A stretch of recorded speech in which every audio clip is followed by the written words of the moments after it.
नमस्कार दोस्तों, मैं इसके मिस्टर आप सभी का स्वागत करता हूं आपके अपने study channel BA online classes में। दोस्तों, आज से हम हिस्ट्री ऑफ मॉडर्न इंडिया या आधुनिक भारत का इतिहास प्रारंभ करने जा रहे हैं। 18वीं शताब्दी या 1750 के बाद के कालखंड को आधुनिक भारत का कालखंड कहा जाता है। तो आखिर 1750 या 18वीं शताब्दी के मध्य में ऐसा क्या बदलाव आता है, ऐसा क्या चेंजेस आता है जिसकी वजह से हम इस काल को आधुनिक भारत कहते हैं या आधुनिक भारत का इतिहास कहते हैं, इस कालखंड के इतिहास को। तो इन्हीं चर्चा को, इन्हीं परिवर्तनों को समझने का प्रयास हम आज की वीडियो में करेंगे। तो देखिए, सबसे पहले परिवर्तन इंसान वही थे, मानव वही था, धरती वही था, आसमान वही था, देश वही था। सॉरी, देश नहीं, उसमें राज्य कहना ज्यादा उचित होगा, राज्य वही था। तो आखिर क्या परिवर्तित हुआ जो कि उसे मध्यकालीन से ले जाकर के आधुनिक का दर्जा दिलाता है? तो यह परिवर्तन हमें उस समय के प्रशासन में देखने को मिलती है। दरअसल में दोस्तों, 1750 के पूर्व जो ईस्ट इंडिया कंपनी थी वह केवल एक व्यापारिक कंपनी के रूप में स्थापित थी भारत में। और आप सभी जानते हैं, लगभग 17वीं शताब्दी के पहले दशक में ईस्ट इंडिया कंपनी भारत आ चुकी थी और 150 वर्षों तक केवल वह व्यापार करती रही। लेकिन 18वीं शताब्दी के मध्य से वही व्यापारिक कंपनी जो भारत में केवल व्यापार करने आई थी, उसके मंसूबे बदल जाएंगे और उसका जो निर्णय होगा अब वह व्यापार करना नहीं बल्कि भारत पे शासन करने की मनोकामना करने लगेगी। और बहुत हद तक नहीं, हम कह सकते हैं 99% तक वह अपने उद्देश्यों में सफल भी होती है। और उसके सफलता से ही भारत में कहीं न कहीं कुछ परिवर्तन आते हैं, जैसे कि भारत में राजाओं महाराजाओं का शासन समाप्त होता है, ठीक, कंपनी का शासन प्रारंभ होता है, एक आधुनिक प्रशासन प्रणाली का चयन होता है या आधुनिक प्रशासन प्रणाली प्रारंभ होती है। पहली बार यहाँ पे न्यायालय की बात होगी और किसी एक सदस्य की या कहूंगी किसी व्यक्ति की शासन ना हो करके एक संसद की शासन भी के ऊपर लिखित आगे चलकर हम इन्हीं में देखेंगे। और कहीं न कहीं एक समिति का शासन या एक संविधान का शासन के रूप में स्थापित होता है, जिसकी वजह से इसे हम मध्यकालीन भारत से हटा करके आधुनिक भारत का दर्जा देते हैं। और कोई परिवर्तन नहीं होता। हालांकि भारत के लोगों की स्थिति और भी ज्यादा दयनीय हो जाती है, क्योंकि ईस्ट इंडिया कंपनी का शासन करना भारत पर भारत का उद्धार करना या भारत का विकास करना नहीं था। उसका उद्देश्य था अधिक से अधिक लाभ कमाना, यहाँ से धन को प्राप्त करना और उस धन को ले जाकर के ब्रिटिश में संचित करना। इसी के संक्षेप में, इसी के इर्द गिर्द हमारे पूरे आधुनिक भारत के इतिहास की कहानी घूमती रहेगी, जिसके अंतर्गत हम ब्रिटिश विस्तार देखेंगे, ब्रिटिश की आर्थिक नीतियां देखेंगे, ब्रिटिश की प्रशासनिक नीति देखेंगे और एक देखेंगे कि कहीं न कहीं भले भारत के हित में ना होकर के ब्रिटेन के हित में ही होता है, लेकिन कैसे 19वीं शताब्दी के प्रारंभ तक भारत में एक संवैधानिक विकास की प्रक्रिया हमें देखने को मिलती है, उसको देखेंगे और धीरे धीरे कैसे परिवर्तन होता है और भारत मध्य से लेकर आधुनिक के काल में कैसे आगे बढ़ता है। और ये तो हो गया कंपनी का परिपेक्ष, जिसकी वजह से हम कंपनी के नजरिए से इसे आधुनिक भारत का इतिहास कहते हैं। लेकिन दोस्तों, 1820 या मैं कहूँ 19वीं शताब्दी के प्रारंभ से ही भारत के समाज, धर्म, जाति में जो कुरीतियां महसूस थी या जो कमियां थी, उन्हें को दूर करने के लिए एक धार्मिक सामाजिक सुधार आंदोलन चलता है। और वह आंदोलन हमें भारत के समाज का आधुनिकीकरण करता है, जिसकी वजह से अगर हम भारत के परिप्रेक्ष्य में कहें, अगर हम ब्रिटिश को ध्यान में रखते हुए ना कहें या ब्रिटिश नीतियों को एक ओर कर दें और हम केवल भारत के हितों को ध्यान में रखते हुए कहें, तो सन 1820 ईस्वी में जब राजा राम मोहन राय सक्रिय होते हैं एक समाज सुधारक के रूप में, तब कहीं जाकर के आधुनिक भारत की नींव पड़ती है। यही परिणाम है जिसके कारण राजा राम मोहन राय को अग्र नेता या प्रथम नेता भारत का कहा जाता है। तो इसी के सिलसिले में चलिए हम चलते हैं और देखेंगे कि भारत जहाँ पर पहले राजाओं महाराजाओं का शासन था। और आप सभी जानते हैं कि 16वीं शताब्दी या 18वीं शताब्दी की बात करें, इन सब तक मुगल काल का शासन था। और मुगल काल के शासन की सत्ता मुगलों के हाथ से हट करके ब्रिटिश साम्राज्य के हाथ में कैसे जाएगी और कैसे छोटे छोटे राज्यों का उदय होगा, भारत विखंडित होगा, इस वीडियो में हम इन्हीं सब संदर्भों की चर्चा करेंगे। तो आइए बात करते हैं दोस्तों औरंगजेब की मृत्यु की। सन 1707 था, मार्च का महीना, जिसमें औरंगजेब की मृत्यु होती है और मुगल वंश के विनाश का काल प्रारंभ हो जाता है। क्योंकि यहीं से ही मुगल काल के जितने शासक होंगे, 7 से 8 शासक होंगे, इनका नाम आप देख चुके हैं। बहादुर शाह प्रथम, जहादर शाह, फारुखशियर, आलमगीर द्वितीय, शाह आलम द्वितीय, अकबर द्वितीय, और आगे करिए बहादुर शाह जफर द्वितीय, बहादुर शाह द्वितीय, जिन्हें जफर के नाम से जाना जाता है। इतने शासक होंगे और ये सभी के सभी शासक अयोग्य, अकुशल होंगे। और इन्होंने भारत में मुगल की स्थितियों को केवल पतन की ओर ले गया है, मुगल की स्थितियों परिस्थितियों को गिराया है। धीरे धीरे करके हम देखेंगे कि मुगल का विस्तार साम्राज्य जो था कैसे धीरे धीरे संकुचित होते होते धीरे धीरे हम जब अकबर द्वितीय तक आएंगे तो हम देखेंगे कि मुगल शासक केवल लाल किले में रहने के लिए शासक रह जाएगा। उसके पास कोई राज्य नहीं होगा, कोई क्षेत्र नहीं होगा, कोई अधिकारी नहीं होगा। तो हम इस क्लास में या इस वीडियो के अंतर्गत यही समझने देखेंगे कि मुगल काल का पतन कैसे होता है और क्षेत्रीय राज्यों का उदय कैसे होता है। तो 1707 ईस्वी में औरंगजेब की मृत्यु हो जाती है। उसके बाद उसके 2 उत्तराधिकारियों के मध्य युद्ध होता है, जिन्हें मुअज्जम और अब्दाली के नाम से जाना जाता है। ये दोनों उत्तराधिकारी अपने आप को मुगल शासक बनाना चाहते हैं और इन्हीं उत्तराधिकार को लेकर के आगरा के जजऊ नामक स्थान पर युद्ध होता है, जिसे जजऊ का युद्ध कहा जाता है। और इसमें मुअज्जम विजयी होता है और वह 63 वर्ष की आयु में बहादुर शाह प्रथम के नाम से 1707 से लेकर 1712 तक मुगल बादशाह के रूप में स्थापित होता है। देखिए, उत्तर मुगल काल के शासक चूंकि बहुत कुशल नहीं थे, बहुत इनका प्रभाव नहीं था, इनसे क्वेश्चन अगर मैं कंपटीशन के एग्जाम में कहूँ तो ना के बराबर बनता है। और जहां तक बनता भी है तो वह केवल और केवल इनके उपनामों से बनता है, जैसे कि साहिब खबर किसे कहा जाता है, लंपट मूर्ख किसे कहा जाता है, या इनके शासनकाल में जो 1-2 मुख्य घटनाएं थी इन्हीं को लेकर के बनता है। इस वजह से धीरे धीरे हम तेजी के साथ इनसे आगे निकलते चले जाएंगे। तो बहादुर शाह प्रथम मुअज्जम शासक बनते 1707 से लेकर 1712 ईस्वी तक। इन्होंने सिख के 10वें गुरु तेग बहादुर को 5000 की मनसबदारी की उपाधि दी थी। लेकिन मनसबदारी उपाधि कोई पद नहीं था, यह केवल एक सम्मान था, यह केवल एक उपाधि थी, जिसमें 5000, 10,000, 20,000 की मनसबदारी दी जाती थी। और यह उपाधि क्यों दी? ताकि उस समय सिख का उदय हो रहा था और सिख एक मजबूत सत्ता के रूप में उदित हो रहे थे। सिखों के साथ संबंध अच्छे स्थापित करने के लिए इन्होंने गुरु गोविंद सिंह को 10,000 की मनसबदारी दी। लेकिन गुरु गोविंद के मृत्यु के बाद बंदा बहादुर, जो अगला सिख का नेतृत्व करता है सिख साम्राज्य का, उसका इसके साथ नहीं बनता है और उसने विद्रोह कर दिया। 1712 की फरवरी में उसी के साथ युद्ध करते हुए प्रथम उत्तरी कालीन मुगल शासक बहादुर शाह प्रथम शहीद हो जाते हैं, या कहूँ वीरगति को प्राप्त हो जाते हैं। और उसके बाद उनके पुत्र जहादर शाह शासक बनते हैं, जो कि इनको जुल्फिकार खान, एक ईरानी नेता होता है जुल्फिकार खान नाम का, इसकी सहायता से जहादर शाह दिल्ली की गद्दी पे विराजमान होता है। और इसकी उपाधि लंपट मूर्ख की थी, इसकी उपाधि लंपट मूर्ख की थी। और एक बात की ध्यान देना है, इससे हमेशा अक्सर एक क्वेश्चन पूछा जाता है कि किस मुगल शासक ने उधमबाई नामक वैश्या को राजमाता या प्रशासनिक महत्व के रूप में स्थापित किया? तो कोई और नहीं, जहादर शाह ही था।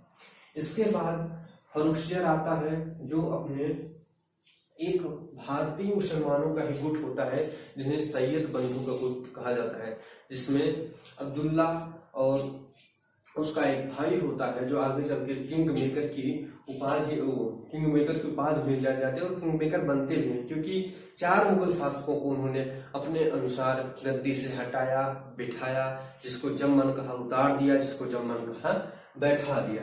तो फाकूसियर उन्हीं के साथ मिलकर के जहादर शाह को मार देता है और मुगल की गद्दियों को स्थापित कर लेता है। इसकी उपाधि क्रेडिट कायर गीदर शायर से की जाती है। इसके बारे में जो सबसे महत्वपूर्ण तथ्य है 1717 का मैग्ना कार्टा, जिसके अंतर्गत यह था कि 10,000 रुपए देने के बाद बंगाल और 3,000 रुपए देने के बाद सूरत में ब्रिटिश इंडिया कंपनी या ईस्ट इंडिया कंपनी बिना कर चुकाए व्यापार कर सकती है। और इसी मैग्ना कार्टा ने या इसी अधिकार पत्र ने आगे जाकर के प्लासी और बक्सर जैसे युद्धों को जन्म दिया। तो फर्रुखसियर का काल यही तक था। उसके बाद इसके बाद शासन बनता है मोहम्मद शाह 1719 से लेके 1748 तक। इसके शासनकाल में 2 चीजें आपको याद रखनी है। नंबर 1, 1739 में नादिर शाह जो एक ईरानी नेता था उसका आक्रमण होता है। दूसरी बात यह है कि मोहम्मद शाह के भी शासनकाल में भारत सबसे ज्यादा संख्या में क्षेत्रीय राज्यों में विखंडित होता है, क्योंकि इसी के समय पर अवध, बंगाल, हैदराबाद, कर्नाटक आदि छोटे छोटे राज्यों का उदय होता है। इसके पश्चात शासक बनता है अहमद शाह, जिसका शासनकाल 1748 से लेकर 1754 तक रहता है और इसे रंगीला की उपाधि दी जाती है। रंगीला की उपाधि क्यों दी जाती है? जैसे कि आप नाम से ही समझ सकते हैं, यह व्यसन या भोग की वस्तुओं में या भोग विलासता में ज्यादा व्यस्त होने के कारण इसे रंगीला की उपाधि दी जाती है। इसके बारे में जो सबसे महत्वपूर्ण समय है इसके ये तथ्य, उसके समय में अहमद शाह अब्दाली की आक्रमण होता है। दोस्तों, यह नादिर शाह का पुत्र था जिसने भारत पे टोटल 8 बार आक्रमण करके भारत को लूटा। इसके पश्चात आते हैं आलमगीर द्वितीय 1754 से लेके 1759 तक। इनके बारे में केवल एक तथ्य याद रखिएगा, जब भी क्वेश्चन पूछा जाएगा केवल एक ही से पूछा जाएगा कि प्लासी के युद्ध के दौरान कौन सा मुगल शासक मुगल गद्दी पर विराजमान था? तो वो कौन सा था? आलमगीर द्वितीय। और आलमगीर द्वितीय का ही पुत्र शाह आलम द्वितीय जो था 1759 से लेकर 6 तक, यह मुगल शासक था, लेकिन यह दिल्ली में रहना रह करके बिहार से शासन कर रहा था और अपने आप को मुगल से घोषित किया हुआ था, जिसको 1772 में महाराज सिंधिया ले जाके मुगल की गद्दी पे बैठाते हैं और इसने बक्सर के युद्ध में सक्रिय भूमिका निभाई थी। इसके बारे में आपको कौन कौन से 2 तथ्य याद रखने हैं? नंबर 1, कौन सा ऐसा शासक था जो लाल किले से बाहर से मुगल शासन को चला रहा था? तो कौन था? शाह आलम द्वितीय था। कौन सा ऐसा शासक था जिसे महाराजा सिंधिया ने जाकर मुगल शासक की गद्दी पर बैठाया? कौन था? शाह आलम द्वितीय था। बक्सर के युद्ध में कौन सक्रिय भूमिका लेता है? शाह आलम द्वितीय। इलाहाबाद की संधि किसके मध्य की जाती है? तो अंग्रेजों के तरफ से कलाई और शाह आलम द्वितीय के मध्य की जाती है। ये कुछ महत्वपूर्ण तथ्य थे जो उसको आपके बारे में शाह आलम द्वितीय के मध्य से याद रखना है। कौन कौन सा तथ्य? कि शाह आलम द्वितीय पहला ऐसा प्रशासक था जो लाल किले से बाहर से शासन कर रहा था। नंबर 1। नंबर 2, 1772 में से महाराजा सिंधिया ने ले जाकर के शासक गद्दी पर बिठाया था। नंबर 3, बक्सर के युद्ध में सक्रिय भाग लेता है। नंबर 4, इलाहाबाद की संधि इसके और क्लाइव या अंग्रेजों के मध्य होती है। अकबर द्वितीय 1806 से लेकर 37 तक शासन करता है।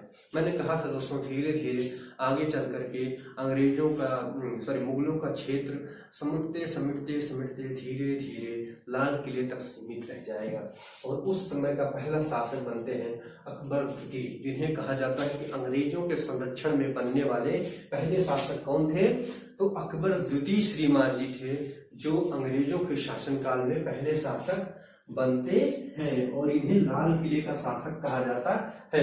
तो सबसे महत्वपूर्ण बात इसमें क्या याद रखने की? नंबर 1, अंग्रेजों के संरक्षण में बनने वाला पहला मुगल शासक कौन था? अकबर द्वितीय था। लाल किले का शासक किसे कहा जाता है? अकबर द्वितीय को कहा जाता है। इसके बाद अगले शासक आते हैं बहादुर शाह द्वितीय, जफर, जिन्हें बहादुर शाह द्वितीय का नाम था और जफर नाम से शायरी किया करते थे।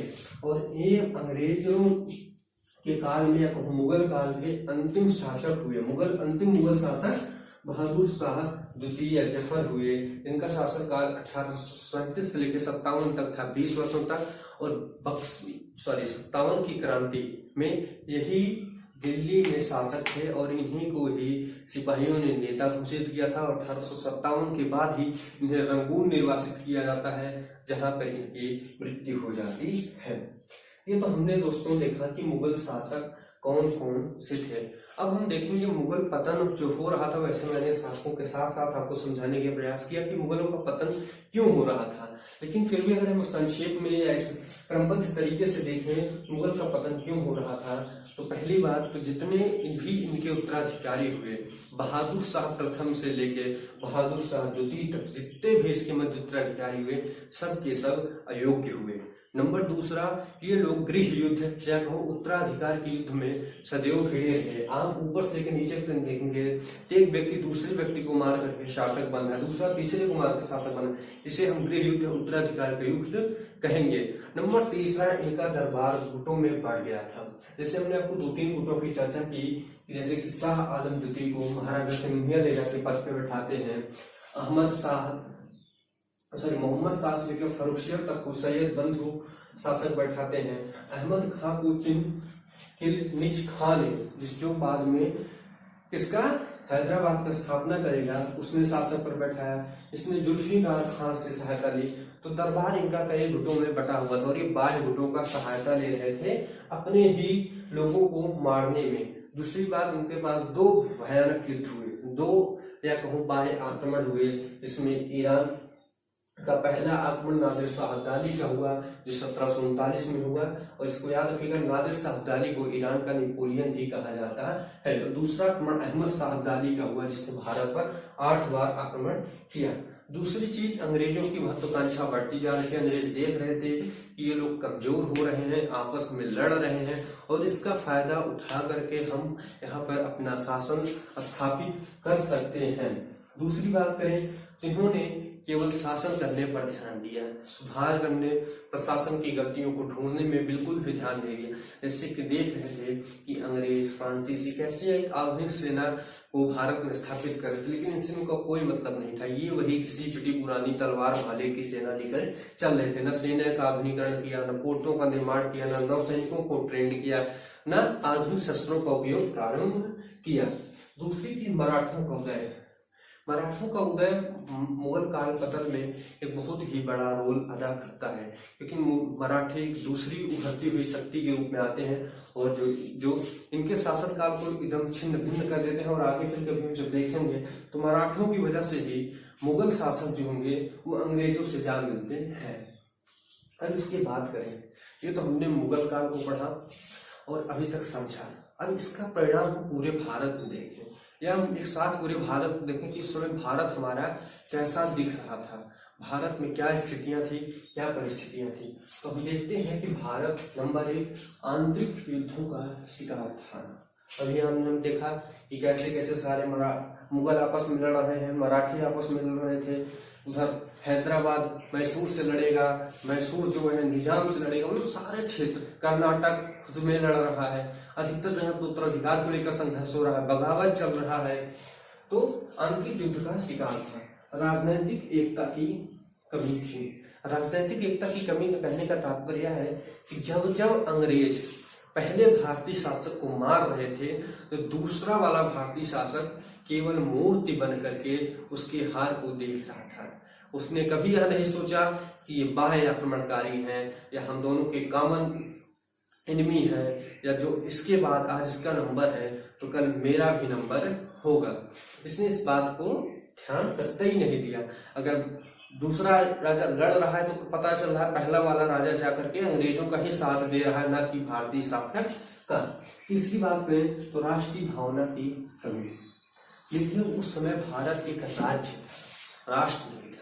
राज्य और राष्ट्र में एक मैं मोटा मोटा अंतर आपको बताऊं तो राष्ट्र एक संस्था होती है जिसके अंतर्गत यदि आपके पास जनसंख्या है, एक भू क्षेत्र है और एक संप्रभुता संपन्न राज्य भी है और एक खुद की सरकार है, इतनी चीजें हैं तो राज्य हो गए। रानी राज्य एक संस्था का निर्माण करता है, जबकि राष्ट्र तब बोला जाता है जबकि राज्य में निवास करने वाले निवासियों की निष्ठा अपने राष्ट्र के प्रति हो, तो वहां पे राष्ट्र का निर्माण होता है। राष्ट्र एक भावनात्मक संकल्पना है। तो भारत में राष्ट्र का कोई फर्क नहीं पड़ रहा था प्रारंभ के दिनों में। आप देखेंगे एक सिराजुद्दौला गद्दी पे बैठ रहा है, कि मीर जाफर बैठ रहा, मीर कासिम बैठ रहा। बंगाल की शासकों को, बंगाल की जनता को कोई फर्क नहीं पड़ रहा है। उनको मतलब था कर देने से उन्हें पता था कर ये भी लेगा ये भी लेगा, तो वहां पे उनको कोई कभी नहीं आए। जब द्वैध शासन लागू किया अप्लाई में, तब भी वो नहीं गए आते हैं। हमारे हिस्ट्री में आता है तब भी नहीं आते हैं। उनको फर्क ही नहीं पड़ रहा। क्यों? क्योंकि वो सिर्फ अपना जीवन जी रहे हैं। राष्ट्र, देश, इन सबसे उनको भी कोई मतलब नहीं। इन सब की भावनाओं को आगे चलकर हम देखेंगे तो भारतीय समाज सुधारकों ने भारत के अंदर जगाया है। उसके बाद करें क्षेत्रीय राज्यों में विभाजन। क्षेत्रीय राज्यों में विभाजन में हमने आपको बताया ही था, जैसे जैसे मुगल कमजोर हो रहे थे वैसे वैसे भारत छोटे छोटे टुकड़ों में बढ़ता जा रहा था। भारत में छोटे छोटे राज्यों का उदय होता जा रहा था, जिसके अंतर्गत हमने देखा कि सबसे पहले बंगाल का 1717 में सिराजुद्दौला मुर्शिद कुली खान नामक जो नॉर्मल सैन्य अधिकारी था, वो वहां पर जाकर धीरे धीरे कब्जा कर लेता है। उसके बाद मुर्शिद कुली खान के बाद अलीवर्दी खान, उसके बाद सिराजुद्दौला जो पूर्ण रूप से शासन स्थापित कर लेता है। ठीक इसी प्रकार अवध, हैदराबाद, मैसूर, केरल, पंजाब आदि भारत छोटे छोटे टुकड़ों में बढ़ता चला जा रहा था। भारत बार बार बाह्य आक्रमण का शिकार हो रहा था। जैसे ईरान के ही 2 बाप बेटों ने 8-9 बार आक्रमण कर दिया। ठीक फ्रांसीसी और यूरोप में कुछ भी हो रहा था तो फ्रांसीसी और अंग्रेज यहाँ पे लड़ रहे थे। यूरोपियों का राष्ट्रों का उपनिवेश, और इन्हीं सब के चलते हम देखेंगे धीरे धीरे दीमक की तरह किस प्रकार भारत में यूरोपीय देश, चाहे वो पुर्तगाल हो, डच हो या फ्रांस हो या ब्रिटेन, धीरे धीरे सबका कब्जा होता जाएगा और भारत एक देश के रूप से बदल करके एक उपनिवेश स्थिति आ जाएगी। अब आगे हम देखेंगे, इसमें सबसे पहले अगला वीडियो होगा हमारा कर्नाटक का युद्ध, प्लासी का युद्ध, बक्सर का युद्ध।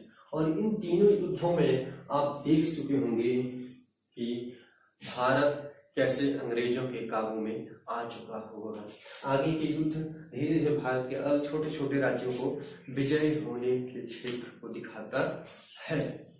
देखिए दोस्तों, जब तक मुगल शासक भारत पे विराजमान थे या भारत में उनकी पकड़ मजबूत थी, तब तक भारत एक बंद मुट्ठी की तरह था। लेकिन जब मुगल शासक कमजोर होने लगते हैं, क्षेत्रीय राज्यों का उदय होने लगता है, तो भारत की मुट्ठी खुलने लगती है।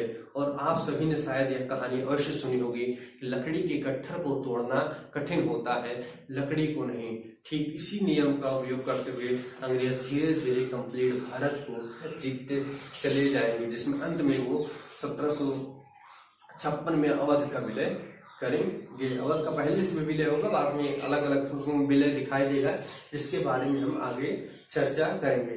तो अगला वीडियो हमारा होगा कर्नाटक का युद्ध, उसके बाद प्लासी का युद्ध, उसके बाद बक्सर का युद्ध। कर्नाटक का युद्ध क्यों हुआ, क्या कारण थे, क्या परिणाम निकला, इसकी चर्चा हम अगले भाग में करेंगे। तब तक के लिए आप सभी को नमस्कार, धन्यवाद। जहां भी रहिए सुरक्षित रहिए, स्वस्थ रहिए, ईश्वर से यही मनोकामना है। यदि वीडियो पसंद आई हो तो लाइक करिए, चैनल को सब्सक्राइब करिए। हाँ, और इसके संबंध में कुछ भी क्वेश्चन हो तो आप हमें कमेंट बॉक्स में कमेंट करके पूछ सकते हैं। और इस चैप्टर से आपको एक पहली बार मैं रिक्वेस्ट करने जा रहा हूँ, इस चैप्टर अगर आपको पढ़ाया हो, मेरा चीजें समझ में आई हो, तब भी आपको एक पॉजिटिव कमेंट, और नहीं समझ में आया है, जो भी इस वीडियो को देखने के बाद आपको फील हुआ हो, उसको आप एक कमेंट में कर देना है। धन्यवाद, नमस्कार, सब खैर।